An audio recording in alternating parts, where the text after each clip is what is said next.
Thanks to DJ, Icy Dre, and thanks for everybody at home. We have a few dozen people watching at home tonight on Illinois Public Media Facebook Live.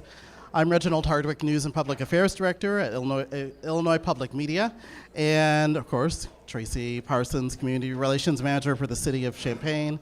We've had a really great discussion in the first half. That was off the hook. First session. Let's give another round of applause for the first panel. Yeah. This is great. Well, let's introduce our two new panelists. To my left is Sonny Walker, Dean of Students at Edison Middle School in Champaign. And next to him is Taryn Nance, Principal of Urbana High School. And I do want to mention that we are recording this, so if you can bring your voices down.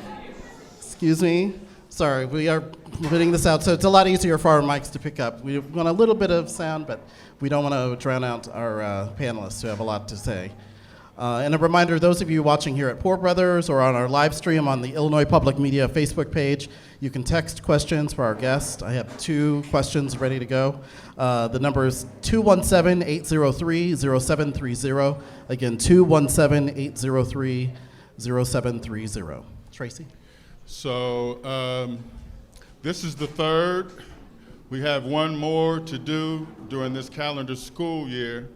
So let me encourage all of you to flood WIL with, if y'all want this to continue next year, next school year, send the notice to WIL so we can invest in this and continue these conversations. And our creativity it's not limited by anything other than what we want to do and the messages we need to get out. So please keep that in mind. This coming Saturday, we've been doing a lot of work with our faith community and building bridges across organizations, churches, faiths, and all of that. So we're having WCIA Channel 3 with their Victory Over Violence. You guys have seen those commercials and seen the different segments that have been going on. So this Saturday at 7 p.m. at Salem Baptist Church, we're going to have a prayer service or a prayer, just the faith community coming out to offer our community prayer as it relates to gun violence.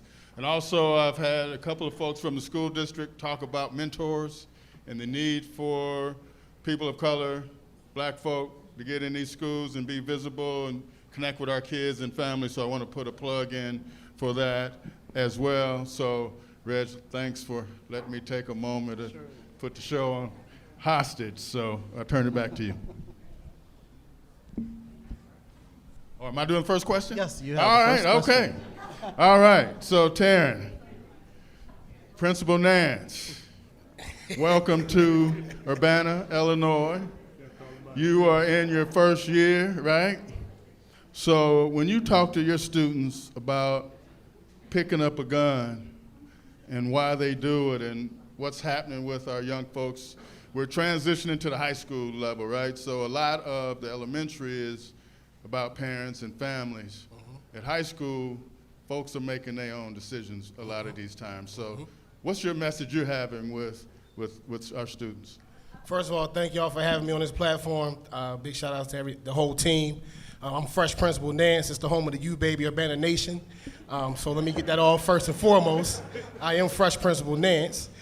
So with that, even that moniker is intentional because I'm 36, and so I'm really close in age to these kids. And so, me being Fresh Principal Nance, I need y'all to understand that has value. It's not just a moniker or a tagline or a hashtag. My kids understand what that means. When they come in my office and they know it's Fresh Principal Nance, they drop all their walls and all the bricks that they pull up, they come down immediately when they come in my office. My families, I have so many families in my inbox telling me they wish they had a principal like me. And it touches me at the same time. It's sad because I'm just using my culture, which is black culture, to inspire and to empower our kids. So when we talk about the guns and picking that up, there are so many layers before the kids actually go to the gun. And the gun is just not a material thing. It has value to those kids' lives as well. It's powerful to them. It's just not, I pull the trigger and I kill somebody. With this weapon, I am now armed and I feel powerful. I feel invincible. So I'm trying to replace that gun with love. And so I just recently started Fresh Principal Nance Fundamentals. So I've cleared my schedule for 4 periods a day, canceled all the meetings, and any kids that walk the hall, any kids that are coming late to class and don't want to be to class, are disconnected, they can come to my lecture hall and we talk about gun violence and love and trust and commitment. And so I'm making a sacrifice for the entire, Urbana Nation to make sure that the kids that are walking the halls, which are most likely African Americans, a lot of them are males, and they are the ones that typically, have the guns. And so it's like, what can I do? If I'm gonna tell them to put the gun down, I gotta replace it with something just as powerful. I can't just tell them, all right, man, you can't have beef, put the gun down. No, I have to replace that gun, and I'm replacing that gun with love, and that's the message that I send to them every single day when they're in my space.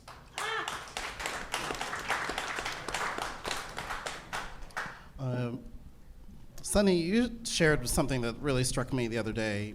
Students often stay at school long after the day ends. Why is that? For safety. When we talked last week, I know I mentioned the pandemic has really disrupted our kids. Like, during the day, they're safe. Nothing gonna happen, you know what I'm saying? They ain't at home in the streets doing anything. Well, when we had the pandemic, they had a whole bunch of time to get into a lot of mischief that they normally wouldn't get in. And since they're not in school no more, they ain't got no place to hide. So now you got, murder rates are going up because of, they ain't no place to hide. They know when they're in school, especially when they're under me, I'm not letting nothing happen to you. But outside of that, you know what I'm saying, like I can't be there all the time. And like Micah said earlier, we need some spaces to have these kids, to be able to do stuff. If they occupied, they ain't shooting nobody. One text question I had, and either of you can take this. Many of our kids learn by being animated, moving, being loud. Historically, they've been disciplined for this. Is there more room now for natural learning environments, or are we still making the teachers comfortable at the expense of the kids? I think that the school needs to adjust.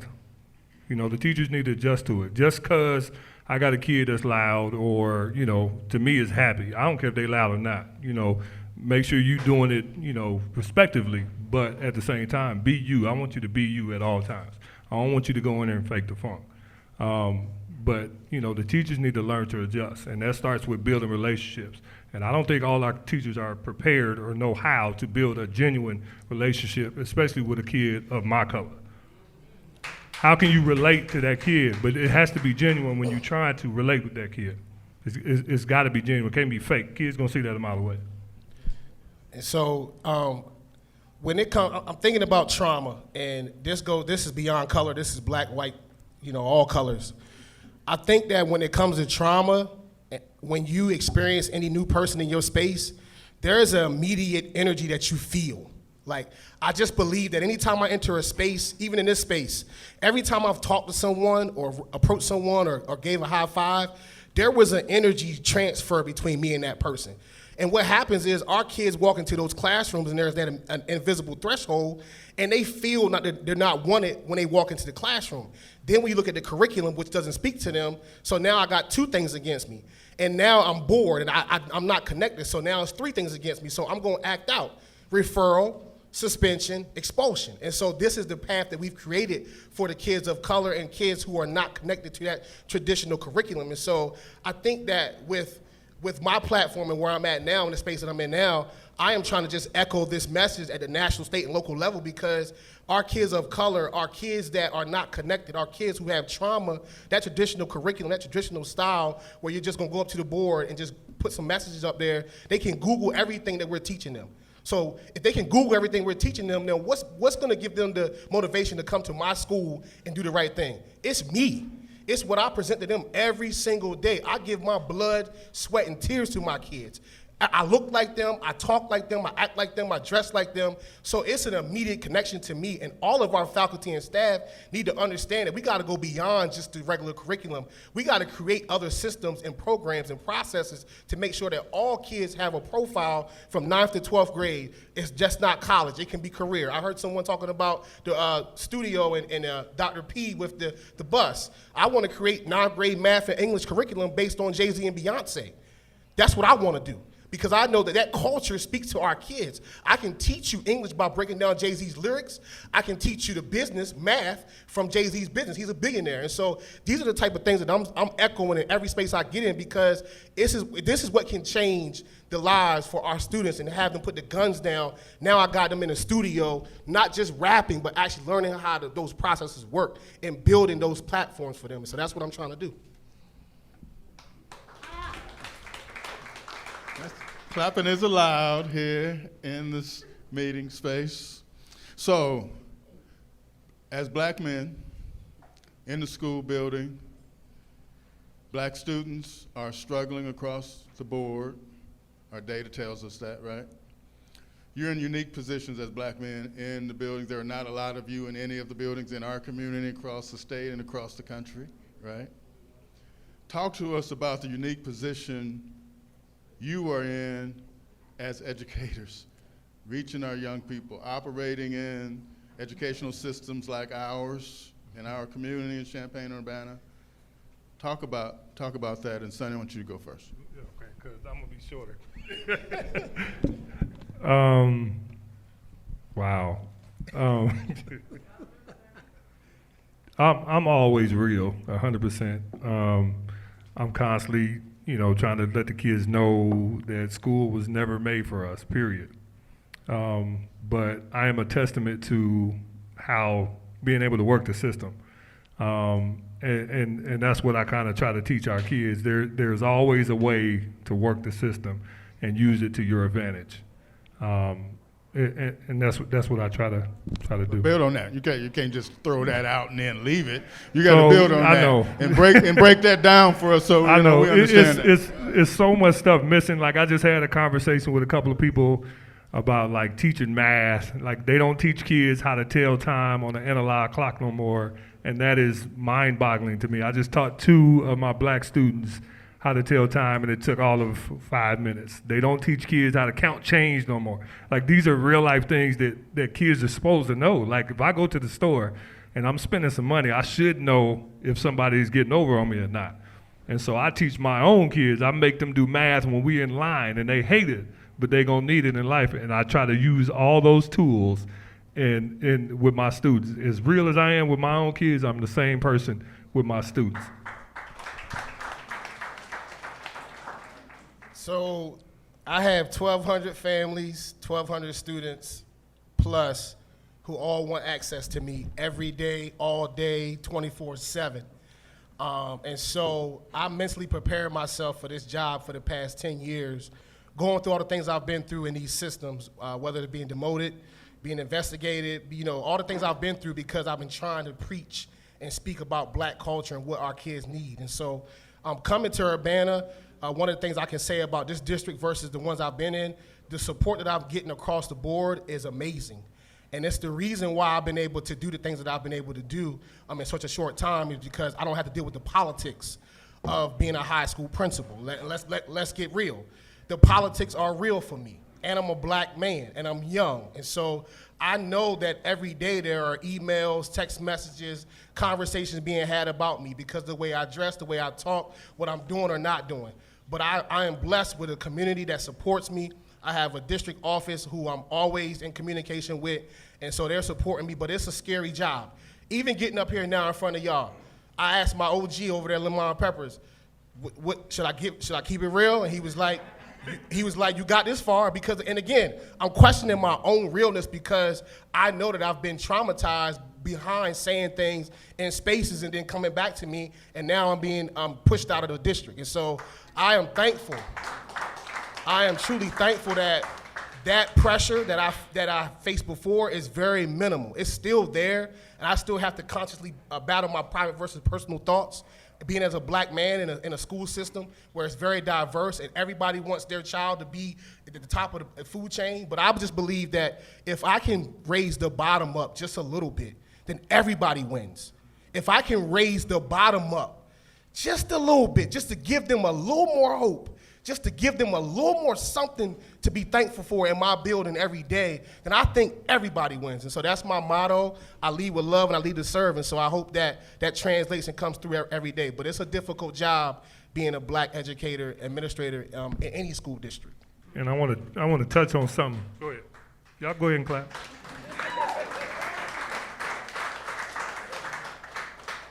Just like Principal Nan said, it is a struggle, and it's really a struggle when you got black families in there and they have complaints, and they right.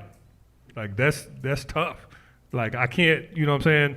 I agree with them, but, you know, can I really go against the grain? Because I got to keep my job. I'm going to keep my job anyway. I'm going to be real. So shout out to where Jamie at, because he started off, but I really don't give a shit. Like, I'm going to be me, but when they right, I'm going to tell you when you're right. Tell me something. What's something that's misunderstood about black children? Everything. Tell her. I mean, we have a big audience of all types. Everything, of that they loud, they disrespectful. They language is not language. All they do is cuss, and they just disrespectful. All you gotta do is listen to them. Like, it ain't all disrespect. That's just how they talk. Like, people used to talk about us when, well, I'm older. So, you know, growing up in the 80s and 90s, like, people talked about the way we talked, and it wasn't right, but it worked out. Shit, I'm an administrator now. You know what I mean? But we got to be able to listen to our kids and stop going to the negative about everything that they say. Like, whatever they do, that's what they do. We gotta change it to where it benefits them. Show them how it benefits them in the long run. So, before I get to that, let me just also highlight that black culture is black culture, and anybody can subscribe to that. So there are white kids who racially are white, but culturally ascribe to black culture. And those kids face similar situations because they're white skinned, but they are rooted in black culture. Their music, their hairstyle, the way they dress, all their social, cultural norms are rooted in black culture, so they fit into this category as well. And so the one thing we're missing is they don't know what love is. And I've just realized this 2 weeks ago when I started my class. I had 3 black males in my class who were skipping class, not going to class, and they came in and we were talking about love. I put a song on, Jill Scott, Golden. She's one of my favorite artists. And they couldn't even stand and listen to it for more than 10, 15 seconds. But because they respect me, they listened to it. And so I put the lyrics up on the screen, and we started talking about it, living my life like it's golden. That's what she says over and over again. Living my life like it's golden. Over and over again. One of the kids made a good observation. Man, she always saying that in the song. And I said, let's talk about that. What does that mean to you? Man, I know what gold is, but I said, well, what does living my life like it's golden mean? And then one of his friends said, well, it gotta be something positive because it sounds good. And so, so to make a long story short, I realized that the spectrum of love for them is so far few in between. They were ready to talk about fake love more than they wanted to talk about real love. They wanted to talk about fake love than real love. So I made it my mission to speak and preach and practice just a mission of love because these kids are hurting. I had an 18-year-old who was one of the hardest kids in my school tell me that in private he'd never had a birthday cake. So think about how much trauma, pain, anger he's carrying. As a little kid, he never got a birthday cake, and he's still referencing that at 18. That's what these kids are dealing with. So if I can give them just a little bit of love, a hug, a high five, a handshake, just something positive, then that's what I'm doing. And that's what we need to understand, that these kids do not know what love is. Let me know when his birthday is. I'll get him a cake. That's what's up. That's what's up. So, Reg, hope you don't mind. I'm going to go off script a little bit. Social media and what it's creating for our young folks today. How are you addressing the impact of social media, the role that it plays, the messaging that you have to give or combat to get students to understand what they're portraying on social media? So that opens it up there, right? First of all, like the stuff that they're portraying that they see is not real. It's all fake. But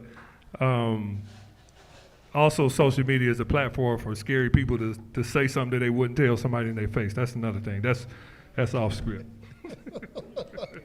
But a lot of the kids are just doing stuff and they just telling on themselves. And I just come from I come from an era where we wasn't telling on each other. We wasn't telling. I'm not telling on myself. I'm not doing that. Like, I'm not gonna be out here. I'm not gonna be, with a gun. I'm gonna be on there smoke. I don't need to let everybody know what I do.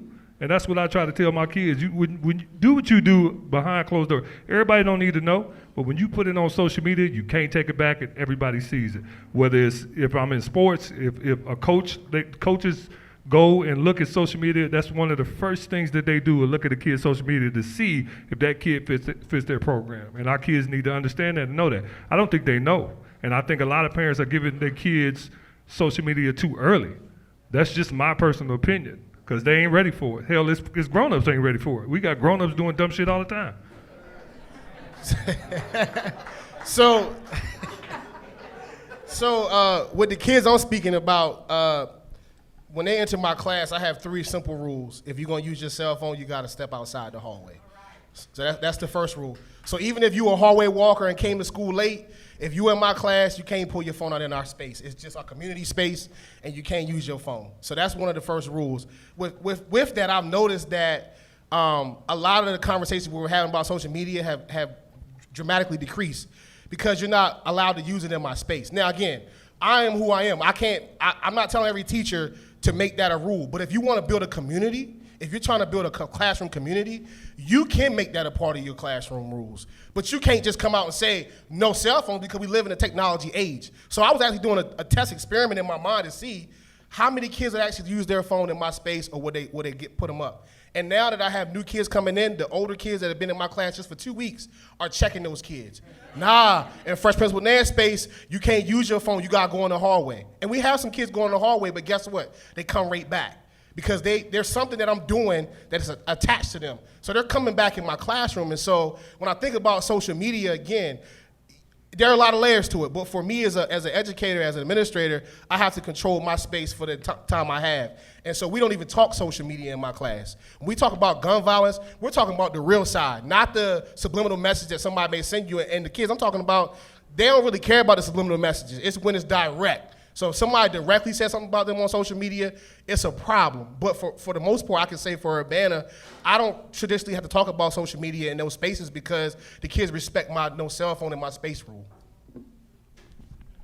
I think social media is also another form of peer pressure. Like when we grew up, peer pressure was, we just talking about it now.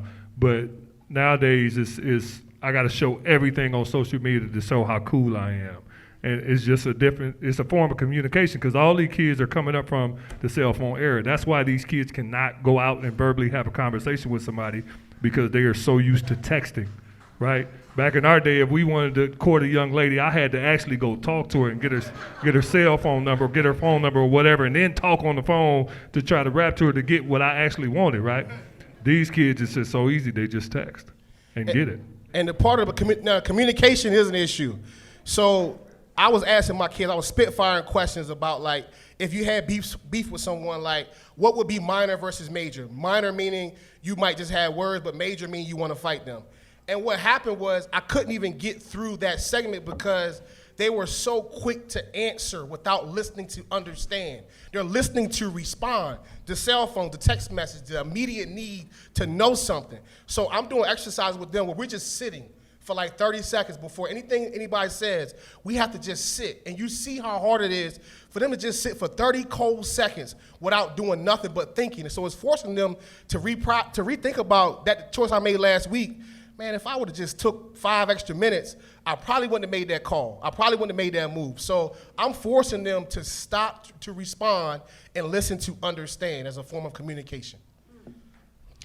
What do you say to parents, kind of like last time we talked about, they were working second shift. They were at the end of their rope. They are dealing with COVID. They're dealing, and they're like, I can't reach my kid, or I'm uncle or aunt, I can't reach, and I see them going a certain way with the social media, or I see them going a certain way with, quote unquote, the wrong crowd or whatever. What do you say when they come to you? So I've told my staff from day one, I'm not traditional, so all of my ideas are gonna be out of the box, probably gonna scare most of y'all. So that means we gotta do school different. So if I gotta have some teachers who wanna come in a little later and stay a little later because they have kids or what have you, to make sure that our kids have some evening classes, if I have to make sure that our parents are being able to, come to school at different hours, different times of the day, my staff knows that I will make myself accessible because I know what's needed. And so we have to get out of the traditional in-the-box mindset to make sure that especially for our Hispanic Latinx community, we have a small population who are dropping out of school because work is primary. School ain't primary.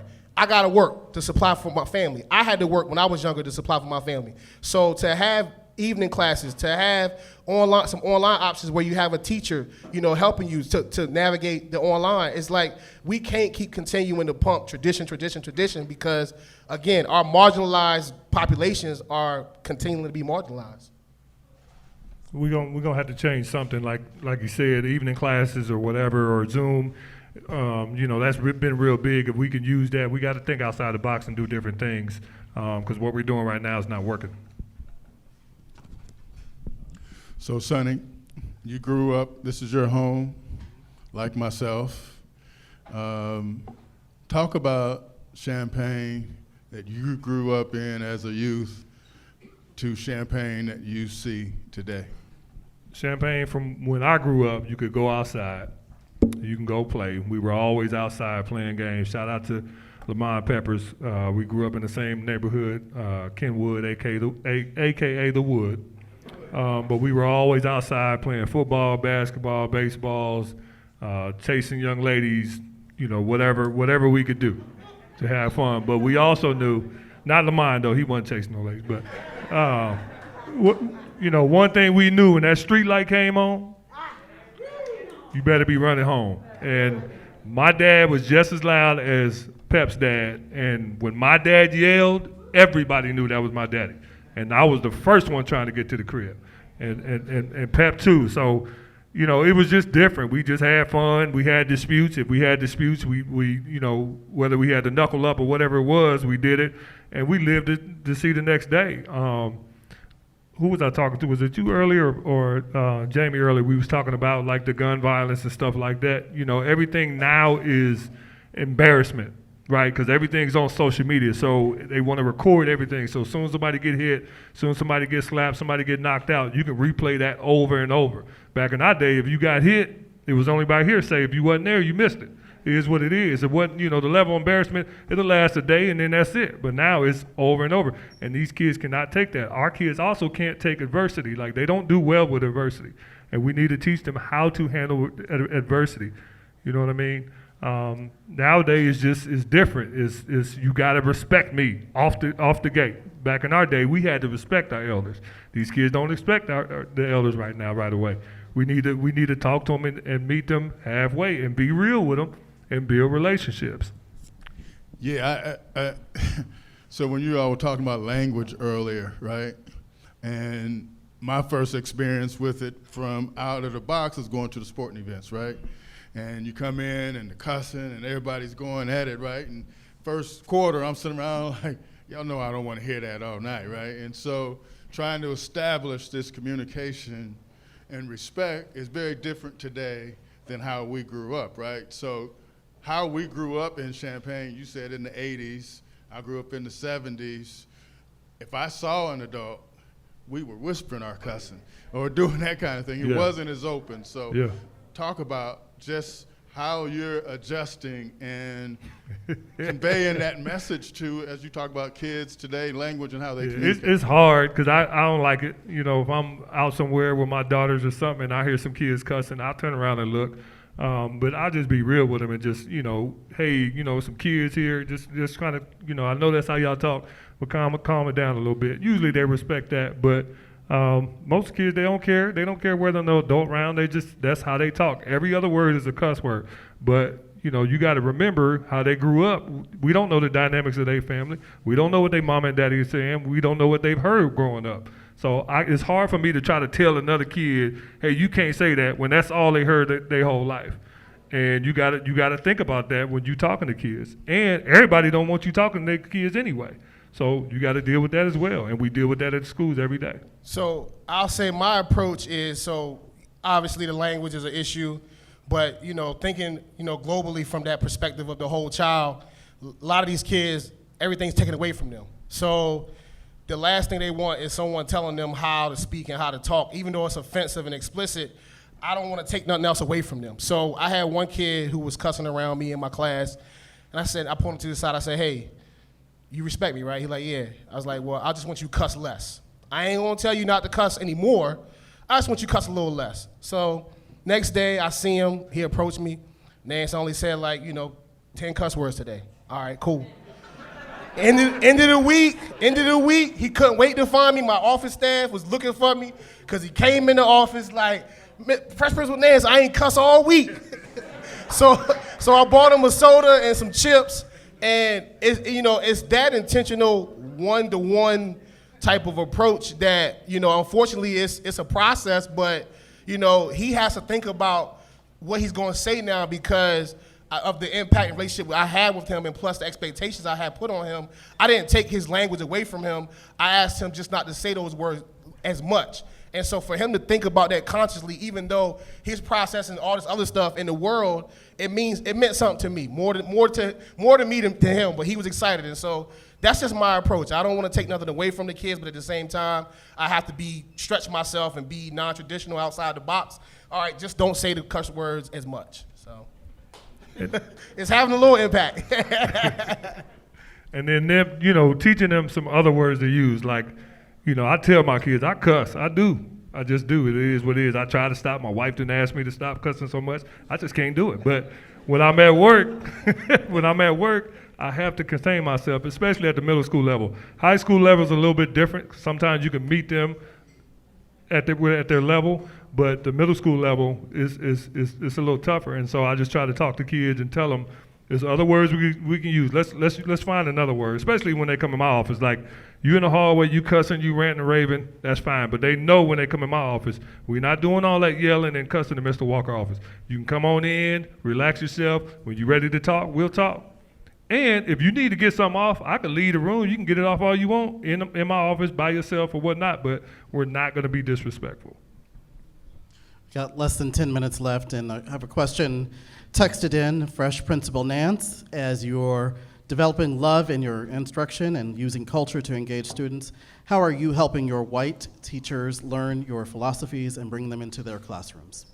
So every Sunday from, I would say, my first week on the job up until like Thanksgiving, I would send out what's called Self-Reflection Sunday, which is an essay just on my reflections about the week and the things that I've heard and the things that I see from my objective standpoint as a new person in the building. And so every Sunday, they'll get a 2 or 3 page essay, just my thoughts. And it's very intentional. I ask my staff not to look at it from their lens, but put themselves in my shoes as a 36-year-old black man who's been traumatized by American public schools. And so that's difficult for a lot of people, but what I have saw is a lot of my teachers have come to me, talked to me one-on-one about culture, about race, about what they can do to empower black and brown students. And so I'm just taking the grassroots approach, one teacher at a time, one staff member at a time, one student at a time. And so we can feel the shifts in our building. I know when I took the job, there was this whole big thing that happened at Urbana. But if you walk into our school now, it's just a different feel because the staff and students have bought into my leadership. They've bought into what I'm trying to bring because it's just real and authentic. And so that Sunday reflections that I send out, I try to make sure that I'm very intricate and explicit with my language in terms of being a black man, but also where it's digestible. Because a lot of times what happens is, we start to barking and we start to screaming and we start to, get angry, and then it shuts the conversation down. So I'm trying my best to be balanced and thorough and really trying to make sure that those messages that I'm sending out, whether it's on Sunday or whether it's my approach with a student that the teacher just had an issue with, like I respond to our dean calls. Like I respond. I'm in the cafeteria. I'm in the hallways. I call the streets. I'm everywhere in my building. You might not find me in my office for the whole day unless I got meetings, because I want my staff to know that this is just not words. I actually have to now put the words into motion, and so to lead by example is my approach. And I can say, contrary to, I guess what people say about Urbana High School, it's nothing like that. And we recently had a survey where students were asked, do you feel safe in school? And we had about half our students respond to it, and 70% of our students said they feel safe in school. So that's just a testament. That's just a testament to the work and the belief and the communities behind me. And so I just do that one teacher, one student at a time.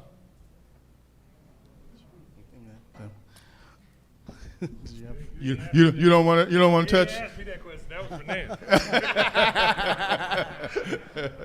Nan. No, I mean, I just you just try to teach them as much as possible. If they genuine and they asking, you just enlighten them and show them the way. And the first thing I always say, and I'm gonna stand on that, is try to build a relationship with the kid. That's how you get to what you need to get. Build that relationship, and then everything else will follow. And my brother right here, let's be very clear. I've been a dean before. I've had every level of job as educator, assistant to teachers, dean. He's in a different position than I am. He can only go so far with what he says and he doesn't say, depending on the situation because of the politics. Let's just be real.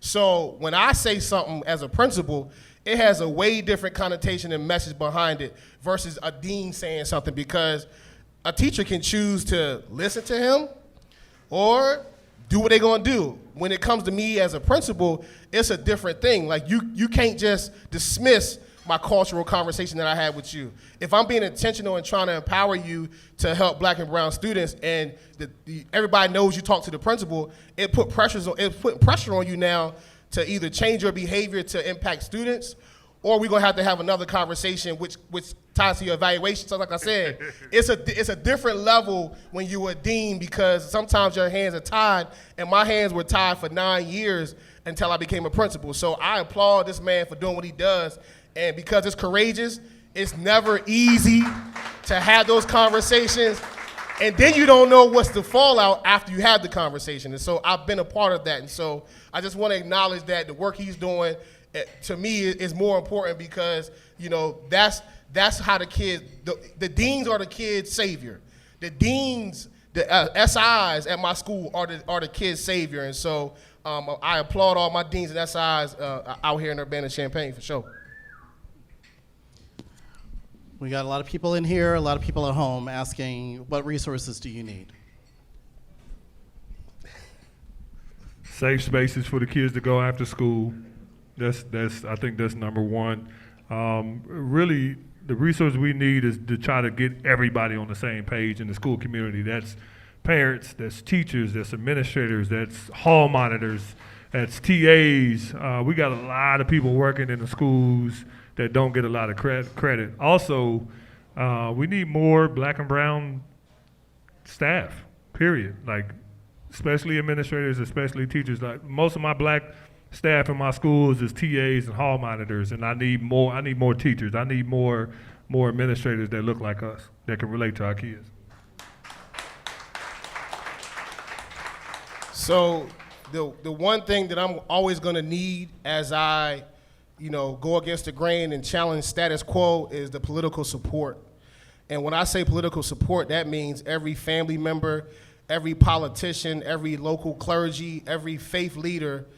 I need you to make sure that when people are saying things about me or what I'm doing, or have their defensive conversations about my methods and procedures, I need you to remind them that it's all built on love. And so I need you to continue to do what you've been doing, because I wasn't Fresh Principal Nance for 9 years, And that means a lot to me because you've given me the political support to be able to put Fresh Principal names on my business cards. To be able to, again, it's a small victory, but to me it means everything because as a black educator, I'm trying to set a standard that, you know what, you can be your real authentic self. I mean, your real, not the scripted, code switching black person, but you can just be truly black and just be black, all black, everything. But I also believe black represents all colors. That is also what I believe. I believe black represents all colors, and that's what I stand for. And so as long as you keep supporting me politically, we're gonna make some real transformative changes in Urbana. I promise you that. So I know we're running out of time. I just want to say thank you to you both.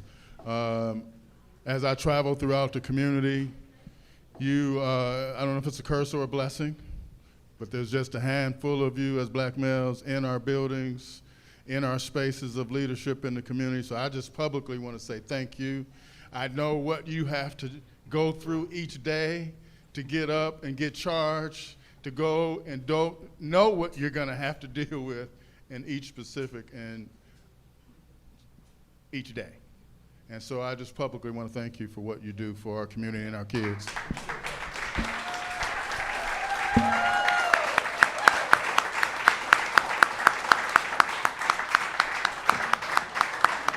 And again, we've been talking with Principal Taryn Nance, who's a principal at Urbana High School. Thank you again so much. It's the you, baby. All day, every day, baby. It's the you. And Dean Sonny Walker, Dean of Students at Edison Middle School in Champaign. Thank you. Thank you. Thank you for having me. And another round of applause for Dr. Micah Jackson, principal at Yankee Ridge Elementary in Urbana.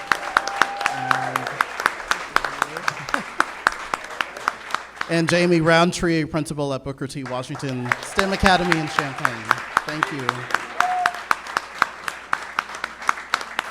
I got some more thank yous, so hold on. But spoken word artist T. Goddess, thank you for coming down from Chicago.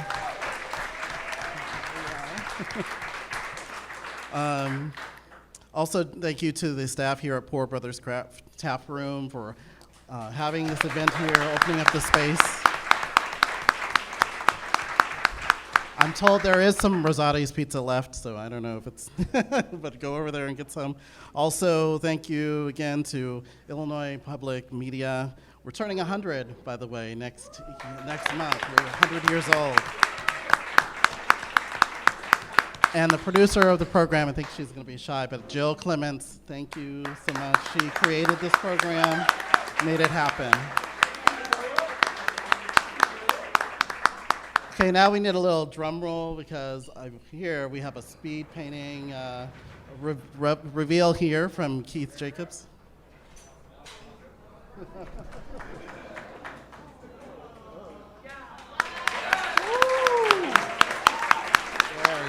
Very nice. Thank you all for watching tonight. Thank you all for coming out. And now DJ IC Dre.